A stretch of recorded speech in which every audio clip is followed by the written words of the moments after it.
이 무더운 가운데에서도 이렇게 오후 예배에 하나님 앞에 나오신 우리 모든 성도님들을 예수님의 이름으로 사랑하고 축복합니다. 늘 항상 제가 하듯이 같이 인사하겠습니다. 우리 옆에 분과 예수님의 이름으로 사랑하고 축복합니다. 예수님의 이름으로 사랑하고 축복합니다. 아멘. 사람은 이 땅에서 살아갈 때 삶의 행동 반경도 그렇고 생각도 그렇고 행동하는 것들도 그렇고 영향을 많이 받는 게 있습니다. 무엇이냐면은 보고 듣는 것입니다. 인간은 살다 보면은 보고 듣는 거에서 굉장히 의존적이게 되고 그 방향대로 가려고 하는 습성이 있습니다. 최근에 우영우라는 변호사가 나오는 드라마가 있는데요. 굉장히 많은 분들이 보시고 이렇게 세계적으로도 많이 시청률이 나오는 그런 드라마입니다. 그런데 제가 어느 날 이걸 모르고 김밥집에 한번 갔습니다. 김밥집에 갔는데 어떤 일이 일어났냐면 한 7시 조금 넘었나요? 김밥집에 가서 김밥 좀 사려고 했더니 재료가 떨어졌다라는 거예요. 제가 지금까지 김밥을 사면서 재료를 떨어진 거를 경험해보지 못했거든요, 저는. 근데 그 7시 조금 넘어서 김밥이 없다는 걸 보고 김밥이 벌써 떨어지지 이 생각을 했습니다. 근데 알고 보니까 그 우영우가 나오는 그 드라마에서 그 주인공이 제일 좋아하는 게 뭔지 아시나요? 김밥입니다. 정확하게 아시는군요. 김밥을 너무 좋아해요.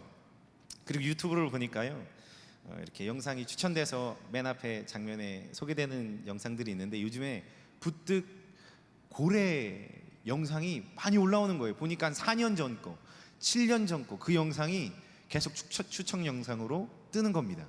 우영우가 무엇을 좋아할까요? 정확하세요. 고래를 엄청 좋아해요. 이 우영이라는 친구가 고래를 너무 좋아해서 이야기해도 고래에 대해서 얘기하면 척척 박사처럼 하나부터 열까지 아주 잘 얘기합니다. 그 드라마에서 김밥과 고래가 많이 나오니까 삶에서도 영향을 받고 그리고 또 고래 이야기에 관심도 가지는 것들을 보게 되었습니다. 오늘 근데 말씀을 보니까요, 10절 말씀에 이렇게 말씀하시죠. 너희 소돔의 관원들아 여호와의 말씀을 들을지어다. 너희 고모라의 백성들아 우리 하나님의 법에 귀를 기울일지어다 라고 말씀해 주고 있습니다.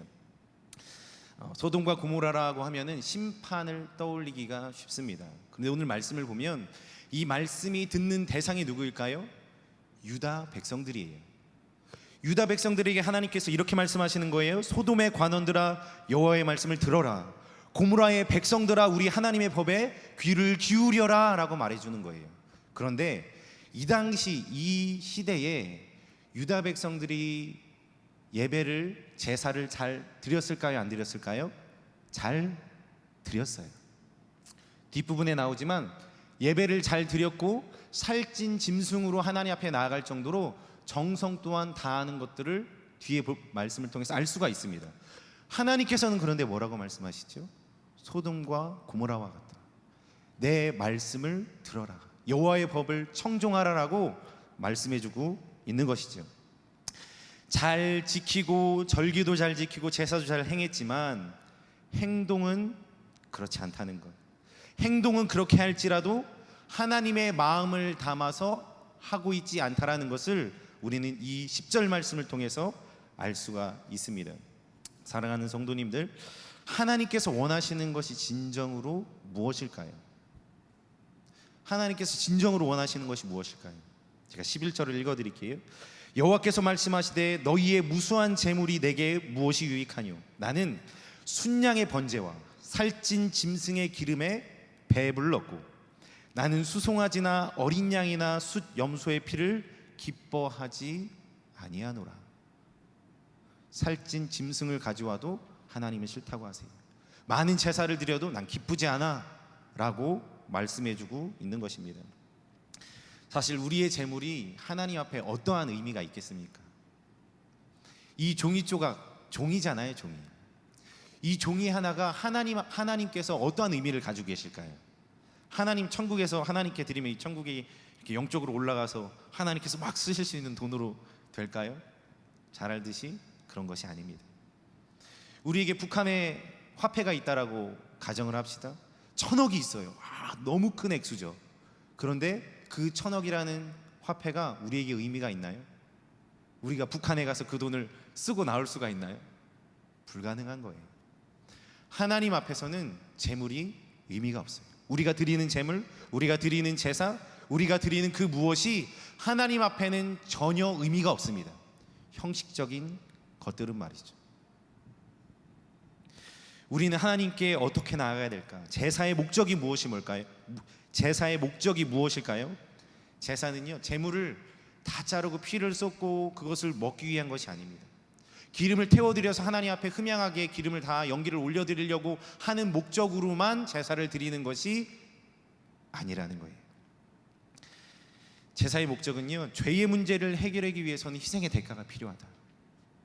희생의 대가, 핏값이 필요하다라는 것을 알려주시기 위함이고, 그리고 죄를 회개하고 회복해 합당한 삶을 살게 하는 것에 제사의 목적이 있습니다.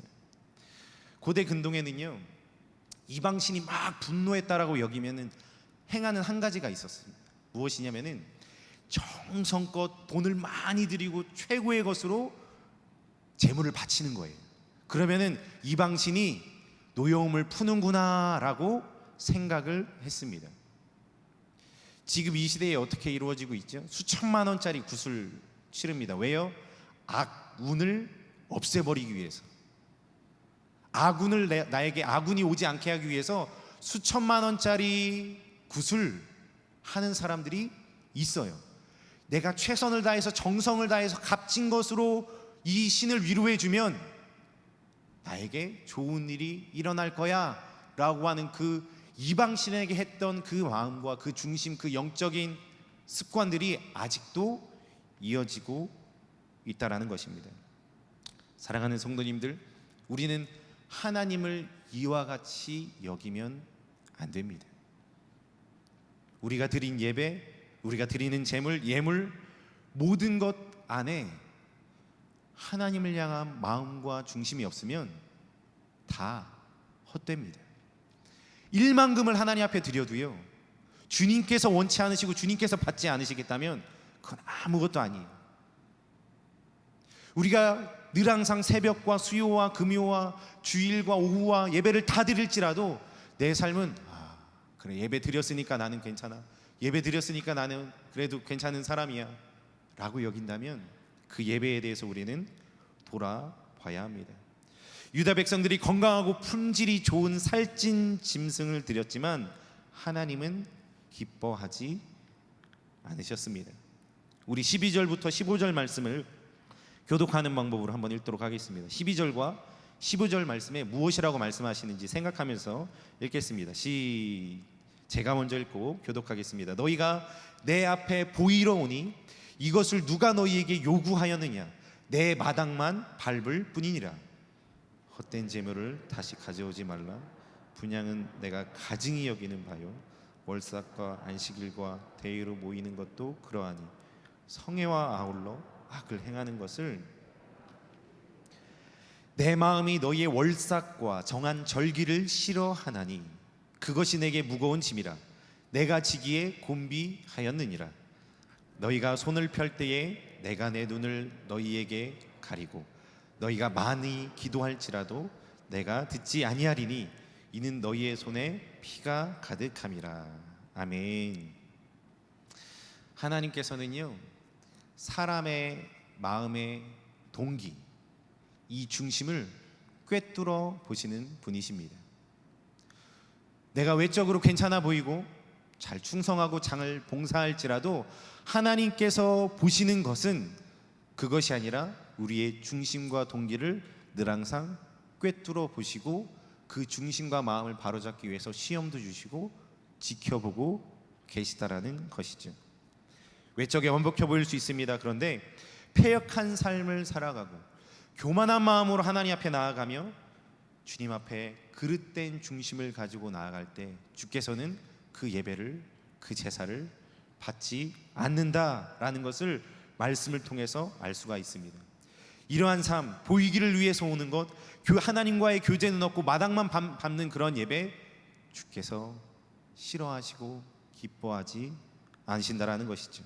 심지어요, 헛된 재물도, 하나님을 기념하는 그런 기념 예배도, 월상 예배도, 주일 예배도 다 나오지만 그 형식에는 하나님께서는 관심이 없으심을 보게 됩니다.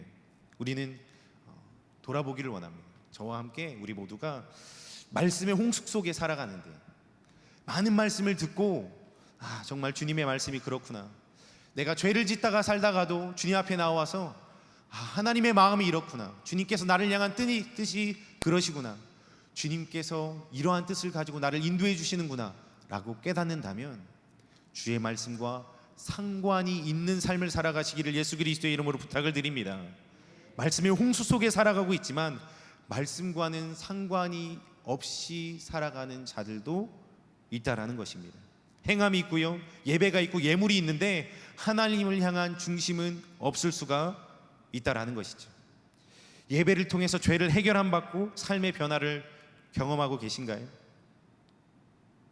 예배와 찬양과 기도를 통해서 하나님과 교제하며 주님 안에 은혜를 누리고 계신가요? 이 예배를 통해 하나님께서 나를 만나 주셨다, 내 마음을 새롭게 변화시켜 주셔서 나를 새롭게 하셨다 라는 고백을 하실 수 있으신가요? 하나님의 말씀이 내 안에 떨어졌을 때, 그래, 주님께서 나에게 이렇게 행하셨어, 그래, 그때 그렇게 행하게 하신 것은 주님께서 이 말씀 때문에 그러셨구나 라는 그러한 깨달음이 우리의 삶 안에 고백되어지고 계신가요? 말씀이 삶과 마음에 연결되어지지 않는다면 어떠한 것도 하나님 앞에서는 무가치한 걸로 전락해 버립니다. 믿는 사람들이 다른 것이 그러면 무엇일까요? 우리가 하나님을 믿고 예배하고 찬양하고 기도한다라고 말을 하는데, 그럼 우리가 다르다라고 말할 수 있는 것이 무엇일까요? 다른 종교랑 다르다라고 말할 수 있는 것은 무엇일까요? 내가 열심히 행했기 때문에 나는 구원을 받을 수 있어, 그 가치인가요? 그런 것이 아니죠.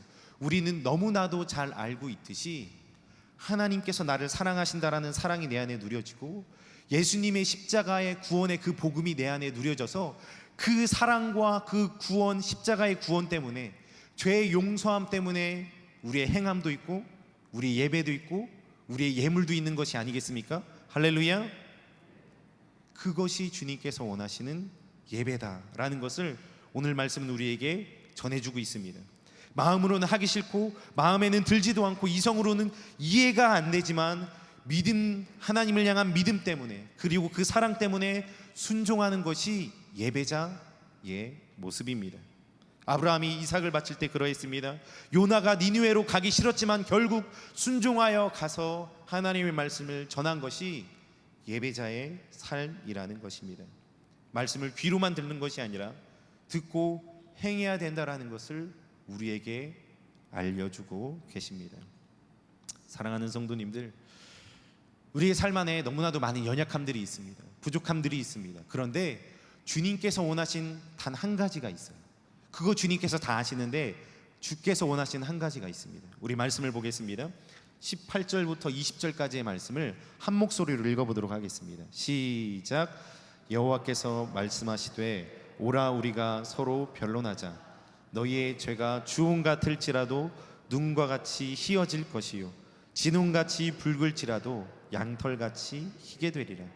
너희가 즐겨 순종하면 땅의 아름다운 소산을 먹을 것이요 너희가 거절하여 배반하면 칼에 삼켜지리라. 여호와의 입의 말씀이니라. 아멘. 하나님께서 그럼 진정으로 원하시는 것이 무엇일까요? 너 죄인이니까, 너 그렇게 살면 안 되니까 나 너 믿고 나 너 싫어, 그렇게 우리에게 말씀해 주시는 것일까? 아닙니다. 주님께서는 우리의 있는 모습 그대로를 다 보고 계세요. 우리의 중심이 연약할 때도 그때도 다 알고 계시고, 내가 이 예배의 자리에 섰을 때도 다 알고 계시고, 누구도 보지 않는 그 자리에 있을 때도 하나님께서는 다 알고 계세요. 그럼 진짜 주님께서 원하시는 것은 무엇이냐는 거예요. 우리를 정죄하려고 이 말씀을 우리에게 주셨을까요? 아닙니다. 나에게 나아오라. 너희의 그 죄 내가 용서해 줄 거야. 희게 할 거야. 정결하게 해줄 거야. 내가 너희를 회복시켜 줄 거야. 너희의 있는 모습 그대로 내가 받아줘서 그 모습이 존귀한 존재임을 내가 깨닫게 해줄 거야 라고 하나님께서 말씀하는 것이 아니겠습니까? 오늘 말씀을 요약하면 이렇습니다. 소돔과 고모라 같은 백성들아, 죄와 세상에 기울이지 말고 하나님의 말씀과 법에 귀를 기울이라. 기도와 예물, 월삭, 주일, 기념 예배 나는 다 싫어. 정성을 다하는 것 같이 보이는 예물도 다 싫어. 다 가져오지 마. 견딜 수가 없어. 이러한 예배의 기도는 눈을 두고 응답하지 나는 않을 거야. 말씀을 버리고 범죄하지 말고 나에게 나와. 그런데 우리 같이 이야기를 해보자. 너희의 죄가 주홍 같아도 희어질 거고 진홍같이 붉어도 내가 희게 해줄 거야. 내가 너희의 죄를 없애줄 거야. 나에게 나오라 라고 주님께서 말씀해 주시는 것은 아닌가 생각이 듭니다. 이 말씀을 쭉 보면서 한 가지 예화가 생각났어요. 무엇이냐면은 부모님의 재산을 상속받기 위해서 어떻게 해서는 억지로 자녀들이 부모님에게 좋게 보이려고 행하는 모습이 떠올렸어요. 부모님에게 무엇을 얻기 위해서, 그리고 부모님에게 내가 화를 당하지 않기 위해서 억지로 사랑이 아니라 억지의 모습으로 나아가기 시작하면 하나님은 싫어하시는구나.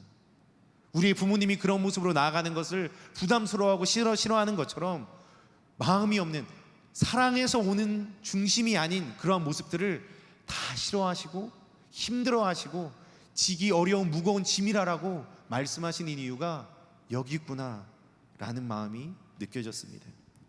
하나님께서는 그럼에도 불구하고 어떻게든 자녀와 사랑의 관계를 회복해서 하나 되길 원하시는구나 라고 생각이 들었습니다. 사랑하는 성도님들, 주님을 예배하며 소망하며 사랑하시지요? 할렐루야. 우리의 삶이 연약할지라도 부족할지라도 우리의 중심은 하나님을 사랑하는 줄 믿습니다. 할렐루야. 주님을 향한 소망과 사랑은 우리 안에 깊이 있어요. 찬양할 때 우리가 눈물을 흘리는 것, 주님 사랑한다고 고백할 때 나의 마음이 주체할 수 없는 것, 우리의 중심 깊은 곳에 주님께서 그 사랑의 마음을 주시지 않았겠습니까?